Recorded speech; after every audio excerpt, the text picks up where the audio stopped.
그런 고관절 내 질환과 혼동이 오기 때문에 사실은 놓치지 말아야 될 질환을 놓칠 수가 있는 겁니다.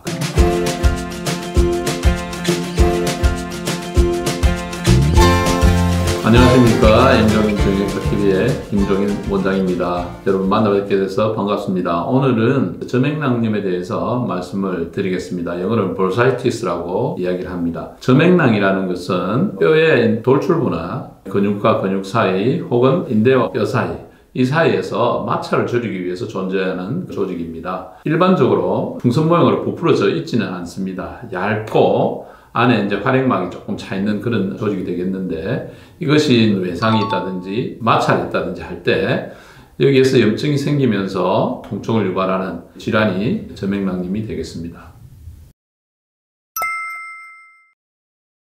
우선 무릎 저맥낭염에 대해서 말씀드리겠습니다. 무릎은 인대들하고 근육들이 많이 부착을 하는 부위가 되겠는데요. 가장 흔한 것으로서 무릎 앞쪽에 오는 크리파텔라 벌사이티스라고 해서 설계골 저맥낭이라는 게 가장 흔합니다. 전 설계골 저맥낭은 무릎 앞쪽에 생겨서 주로 이제 무릎을 많이 꿇어서 일을 하시는 분들이라든지 운동을 좀 과하게 하시는 분들, 그 다음에 뭐 성직자 같은 분들도 많이 생길 수가 있고, 무릎이 상당히 이제 앞쪽이 이제 부풀어 오르고 물렁물렁한 것을 느끼게 됩니다. 우리가 이 초음파나 손으로 만져서 진단이 쉽게 되는데, 이것이 문제가 이제 가끔 활액막이 과하게 이제 생기면서 팽창하면 통증을 유발하게 되고, 또 이것이 이제 2차적으로 세균 감염이 되면 열감이 있으면서 통증을 많이 호소합니다. 설계골 주위에 있는 저맥낭의 중요한 점은 퇴행성 관절염 혹은 류마티스 관절염 같은 이 관절염과 혼동하기 쉽다는 것입니다. 물론 관절염이 있으면서 저맥낭염도 올 수가 있지만, 저맥낭염 자체가 관절염과 증세가 비슷하기 때문에 무조건 이거 관절염 때문에 아픕니다 할 것이 아니라 저맥낭을 정확하게 위치를 잡아서 거기에 대한 적절한 치료가 필요할 것으로 생각됩니다. 두 번째로 고관절 주위에 있는 저맥낭염에 대해서 말씀드리겠습니다. 고관절 주위에 있는 저맥낭염은 통증이 좀 심하면서 일반적으로 일상생활에 큰 불편을 초래하기 때문에 정확한 진단과 치료가 필요합니다. 초음파라든지 MRI를 찍어볼 수도 있고 이학적 검사가 세심하게 이루어져야 합니다. 우선 전자부 저맥낭염이 있습니다. 전자부라는 것은 대퇴골에서 바깥쪽에 우리가 만져보면 툭 튀어나온 부위가 있습니다. 그것을 전자부라고 그러는데, 이 대퇴골 전자부가 튀어나온 부위에 저맥낭염이 존재하면서 허벅지 바깥쪽으로 통증이 상당히 오게 됩니다. 그리고 이쪽에 이제 보면 주로 이제 운동을 많이 한다든지 허벅지에 있는 근육이 굉장히 타이트한 상태에서 오래 좀 쪼그려 앉아 있다든지 이런 분들, 무거운 거 드는 분들도 마찬가지입니다. 그런 분들이 여기에서 통증을 호소하기도 하고, 부어있는 저맥낭염이 뼈하고 사이에서 이렇게 움직이면서 두껍게 만져지기도 하고 툭툭 소리가 나기도 합니다. 또 통증이 많이 심해서 쫄뚝거리는 분도 있고, 또 예상보다 많은 환자들이 전자부의 저맥낭염을 호소하고 있습니다. 그 다음에 두 번째는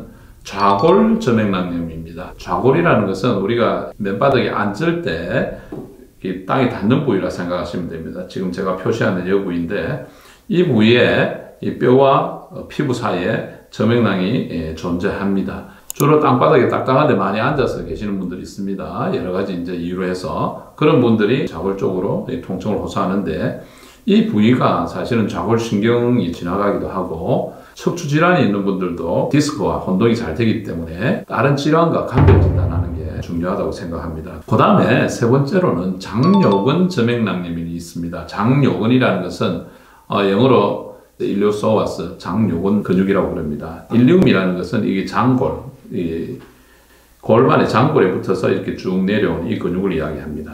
그 다음에 소아스 마슬이라는 것은 흉추에서부터 해서 요추부의 그 좌측 돌기 옆에 넓게 붙어서 쭉 내려오죠. 이 두 근육들이 합쳐서 쭉 내려오면서 대퇴골의 소전자부에 이렇게 부착이 됩니다. 그래서 이게 고관절을 굽힌다든지 고관절을 내전한다든지 하는 중요한 기능을 하게 됩니다. 근데 이게 사실 중요한 이유가 고관절 주위에 있는 저맥낭 중에서 가장 큽니다. 여러분들 보면 근육 자체가 굉장히 크죠.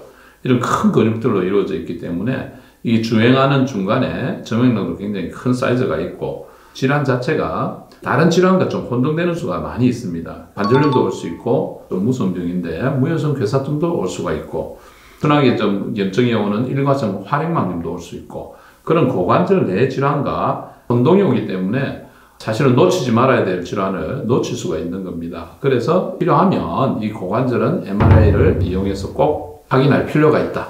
이 점을 강조드리고 싶습니다.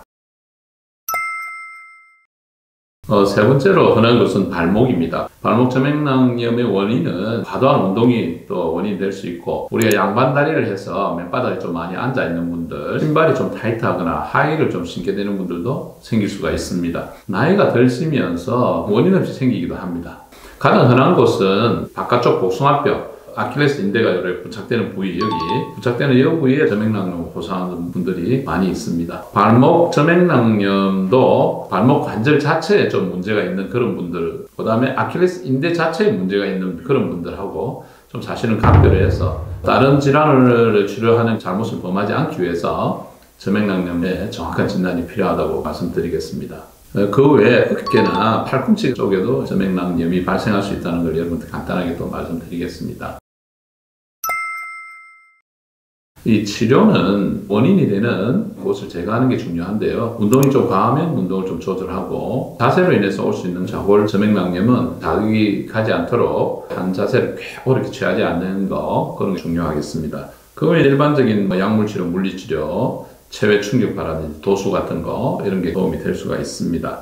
세 번째로는 물이 많이 찬다면 초음파를 보고 아스피레이션에서 뽑아줄 수가 있습니다. 염증이 심할 경우는 스테로이드를 이용해서 도움을 받을 수가 있고, 만약에 열감이 있고 세균 감염이 되면 항생제 투여가 필요할 수도 있습니다. 마지막으로 여러 가지 이런 치료에도 불구하고 호전이 없을 때는 수술적으로 저맥량을 제거할 수도 있습니다. 우리가 만질 수 있는 부위는 막을 도려내는 수술도 할 수가 있다고 말씀을 드리겠습니다. 그리고 수술하고 난 뒤에는 꼭 그것이 재발하지 않도록 압박을 잘 해야 되는 게 중요한 포인트가 되겠습니다. 여러분, 오늘 저맥낭염에 대해서 말씀을 드렸습니다. 이것으로 인한 여러 가지 불편한 점이 있는데, 중요한 질환들과 헷갈릴 수 있기 때문에 무릎은 관절염, 고관절은 무혈성 괴사증이나 일과성 활액막염이나 디스크나 이런 질환들과 혼동될 수 있기 때문에 감별 진단이 중요하다. 치료는 크게 수술보다는 일반적인 치료로 보존될 수가 있다. 이렇게 여러분들한테 말씀드리면서 오늘 저맥량에 대한 영상을 마치도록 하겠습니다. 여러분, 구독, 좋아요, 알림 설정 잊지 마시기를 말씀드리면서 좋은 콘텐츠로 여러분 만나 뵙도록 하겠습니다. 여러분 시청해 주셔서 대단히 감사합니다.